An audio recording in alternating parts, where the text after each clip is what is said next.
पाकिस्तान के बजट से ज्यादा पैसा तो भारतीय बैंड बाजा बारात में फूंक देते हैं। हाँ भाई, इस वेडिंग सीजन में होने वाली है 38 लाख शादियां और इसमें टोटल खर्चा होगा 4,25,000 करोड़। इतने तो जीरो भी गिनने में नहीं आ रहे। भारत की जीडीपी का 2.5% तो शादियां दे देती है। तो भाई साहब, भारत में शादी दो आत्माओं का मिलन नहीं है, इकोनॉमी के लिए च्यवनप्राश है। इस 4.25 लाख करोड़ में से कितना पैसा किस इंडस्ट्री को जाएगा, कितना ज्वेलरी सेक्टर में जाएगा, कितना कपड़े में, कितना इवेंट में और कितना खाने में, देखेंगे डिटेल में। और इन शादियों का बजट कितना है, 1 करोड़ से ऊपर की शादियां कितनी है, 25 लाख से नीचे की शादियां कितनी है, किस कैटेगरी में कितनी शादी हो रही है, वो भी देखेंगे आज की वीडियो में। और भारत की शादियों में थाईलैंड का इंटरेस्ट क्यों जगा हुआ है, मलेशिया का इंटरेस्ट क्यों है, श्रीलंका क्या कर रहा है। और इन शादी करने वालों को मोदी जी ने दिया है एक शानदार मैसेज अपने मन की बात में। तो क्या है उनके मन की बात, अभी जानेंगे इस वीडियो में। और शादी के सीजन से किस इंडस्ट्री को कितना बूम मिलता है, कितना पैसा खर्च होता है, कितनी शादियां होती है, सब बताएगा रे तेरा राहुल। तो जनता जनार्दन की जय बोल के करते हैं वीडियो की शुरुआत।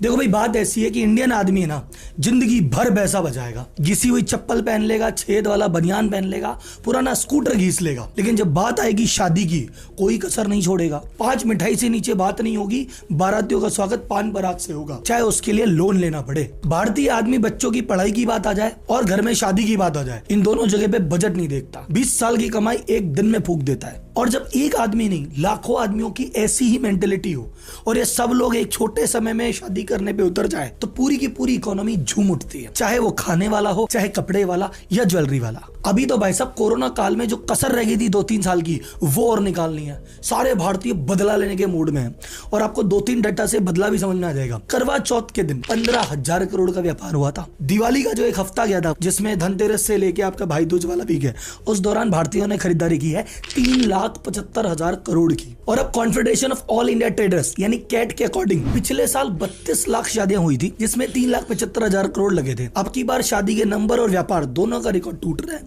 शादी की संख्या है 38 लाख और बजट लगने वाला है 4,25,000 करोड़। अब गरीब की शादी का बजट और अमीर की शादी का बजट होता तो अलग अलग है ना। तो देखते हैं किस बजट में भारत में कितनी शादियां हो रही है। 1 करोड़ से ऊपर बजट में होने वाली लग्जरी शादियां होगी 50,000। 50 लाख से 1 करोड़ की रेंज में जो होने वाली शादियां हैं वो भी 50,000 ही है। असली जो शादियां, जो बल्क शादियां हैं, वो है कम से कम 6 लाख शादियां ऐसी है जो 25 लाख के बजट में होने वाली है। 12 लाख शादियां ऐसी है जो 10 लाख के बजट में होने वाली है। और एकदम निम्न स्तर पे भी जो सबसे छोटी शादी भी होती है, ऐसी कम से कम 10 लाख शादियां हैं जो 6 लाख के बजट में भी होने वाली है। तो देखते हैं किस चीज पे शादी में कितना खर्चा होता है। और आप एक बार गेस करके कमेंट बॉक्स में मुझे बता दो, आपको क्या लगता है सबसे ज्यादा शादी का खर्चा किस कमोडिटी पे जाता होगा। तो मैं भी इस पूरे खर्चे को 2 पार्ट में बांटूंगा, गुड्स एंड सर्विस। चीजों पे कितना होता है, सर्विस पे कितना होता है, और फिर उसके अंदर अपन कैटेगरी वाइज जाएंगे। सबसे पहले बात करते हैं गुड्स की।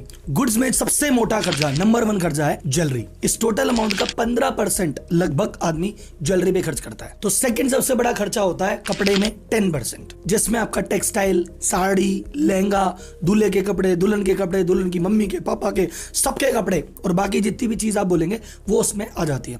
क्योंकि कोई भी एक क्लोज भी शादी होती है तो आप मानो दूल्हे की फैमिली के 50 लोग और दुल्हन की फैमिली के 50 लोग, ये 100 लोग तो नए कपड़े लेते हैं और हर फंक्शन के अलग कपड़े लेते हैं। उसके बाद आता है 5% खर्चा होता है इलेक्ट्रॉनिक आइटम में, यानी भैया दहेज में बाइक दे रहे हैं, कार दे रहा है, टीवी, फ्रिज, एसी दे रहा है, तो इस इंडस्ट्री को भी जबरदस्त बूम मिलता है शादी के दौरान। उसके बाद अगला खर्चा होता है 5% खाने पीने की चीजों में। जैसे जब शादी चल रही है, 5 दिन का फंक्शन है, दिन में 3 टाइम खाना हो रहा है, तो ये छोटी मोटी चीजें, बहुत सारी ड्राई फ्रूट लेने में, देने में, आने में, जाने में खूब खर्च होते हैं। तो इस इंडस्ट्री का भी बहुत ज्यादा बेनिफिट शादी के दौरान होता है। 4% आइटम आता है गिफ्ट आइटम, लेने देने में जो भी अलग अलग तरह के गिफ्ट है वो 4% में आते हैं और बाकी 6% मिसलेनियस आइटम है। तो ये 50% खर्चा होता है गुड्स पे। अब आती है सर्विस इंडस्ट्री। आपको लग रहा है चीजें बिकती है, नहीं भैया, सर्विस इंडस्ट्री को बहुत मजा आता है।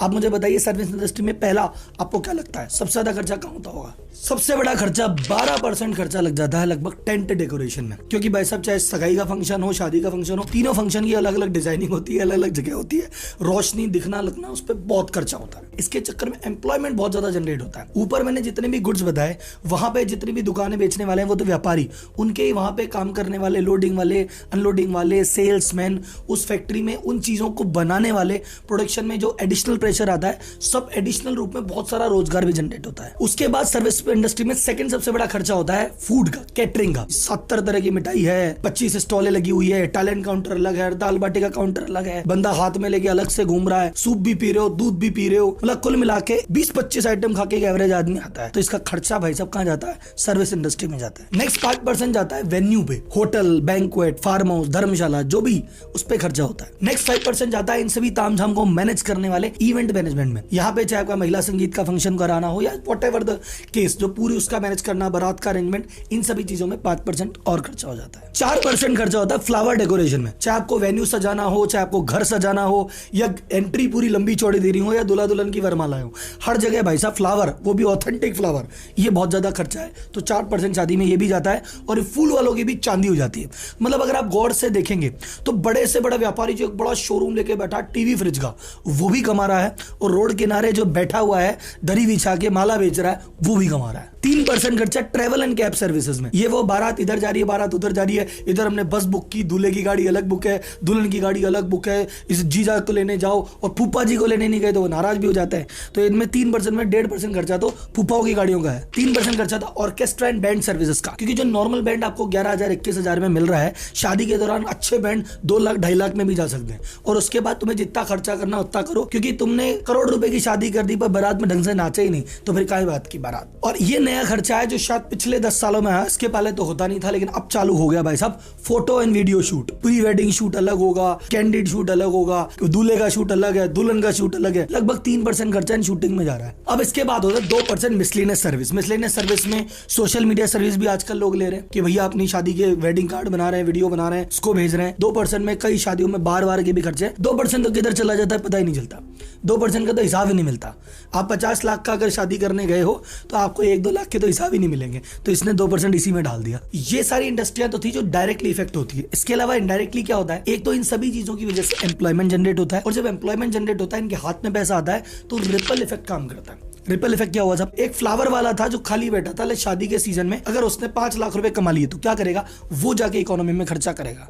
तो ये जितने भी लोगों ने शादी के जरिए कमाया, अब ये लोग भी तो जाके कहीं आगे खर्चा करेंगे, तो इनका रिपल इफेक्ट इकोनॉमी में लंबे समय तक आता रहेगा। और ये आते आते जब ये कम होगा, अगला शादी का सीजन फिर आ जाएगा। इंडियंस अपनी शादी में इतना खर्चा करते हैं, इतना खर्चा करते हैं कि फॉरेन देशों की भी लाट टपकती है। अरे इतना खर्चा वहां कर रहे हैं, अगर ये खर्चा हमारे यहाँ पे कर लेते तो हमारी इकोनॉमी में भी बाहर आ जाती। और इसीलिए कई देशों की सरकारें, उनके टूरिज्म मंत्रालय इफेक्टिवली वर्क करते हैं कि कैसे इंडियंस को शादी के लिए यहाँ पे बुलाया जाए। अभी टर्की ने एक प्रेस कॉन्फ्रेंस करके कहा था कि हमारा one of the best destination for Indian weddings, और ओपनली वो इंडिया को इनवाइट कर रहा है। थाईलैंड ने वीजा फ्री एंट्री कर दी है, और थाईलैंड की गवर्नमेंट कह रही है कि हम इंडियन टूरिज्म डिपार्टमेंट से और दिल्ली मुंबई के वेडिंग प्लानर से टच में है कि ज्यादा से ज्यादा शादियां हमारे यहाँ शिफ्ट करवाएं, और दुनिया भर के इंसेंटिव उनको दे रही है। सेम काम अभी श्रीलंका ने भी किया है, मलेशिया ने भी किया है। अब आप बोलेंगे राहुल जी यार ये इन देशों को क्या मतलब इधर आके शादी करूं?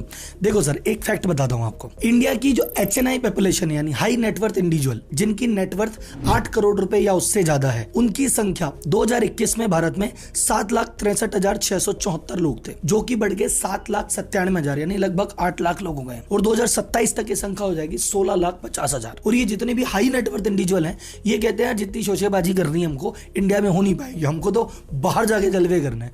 तो इनमें से अगर 2-5% लोग भी बाहर जाके शादियां करते हैं, और एक एवरेज शादी का बजट 20 से 25 करोड़ रुपए होता है, तो आप देख सकते हैं कि उस इकोनॉमी में क्या इंपैक्ट आता है। मैं जब रिसर्च कर रहा था तो थाईलैंड का एक बयान को देखने को मिला। इंडियन जितने वहां पे शादी करते हैं थाईलैंड में, उनमें 60% वो इंडियन होते हैं जो है तो भारत के निवासी, सिर्फ शादी करने वहां पे आए थे। दूसरा इंडियन जैसे मान लो जो यूएस में जाके बस गया, वो थाईलैंड आया, वो बात अलग है। जो भारत में दिल्ली मुंबई में रहता है, वो शादी करके आया 7 दिन, तो वो बहुत बड़ा खर्चा होता है। तो थाईलैंड और ये जितनी भी गवर्नमेंट है ये अट्रैक्ट कर रही है इनको। और इन्हीं बातों को सुन के मोदी जी ने अपने मन की बात के पिछले एपिसोड में कहा कि देखो जी, जितने भी HNI अल्ट्रा HNI है भारतीय, जितना पैसा खर्च कर रहे हो भारत में करो, ताकि भारतीय अर्थव्यवस्था को संबल मिले। ये बाहर जाके डेस्टिनेशन शादी करने का जो ट्रेंड है, इसको थोड़ा इनको सीरियसली विचार करना चाहिए, और अपनी शादी में अपने देश को भी सम्मिलित करना चाहिए। तो भैया ये था इंडियन वेडिंग की इकोनॉमिक्स का पूरा 360 डिग्री व्यू। क्योंकि जब भी हम कोई टॉपिक उठाते हैं तो उसके अंदर पूरी रिसर्च करते हैं और एक एक पहलू आपके सामने लेके आते हैं। और कोई ऐसा टॉपिक जिसको आपको लगता है कि है तो सामाजिक टॉपिक पर इसकी भी इकोनॉमिक्स समझा दो तो मजा आ जाए, तो भैया अगला वीडियो उस पर लेके आ रहे हैं। बस ये वीडियो में एक छोटी सी आपसे रिक्वेस्ट है, हर फैमिली ग्रुप में पहुंच जाना चाहिए, ताकि लोगों को पता पड़े, अंकल चाचा ताऊओं को, कि वो जो जीवन भर पैसा बचा के पैसा खर्च कर रहे हैं, वो एक तरह से खर्चा भी कर रहे हैं, इंटरटेनमेंट भी कर रहे हैं और देश की सेवा भी कर रहे हैं। धन्यवाद। जय हिंद।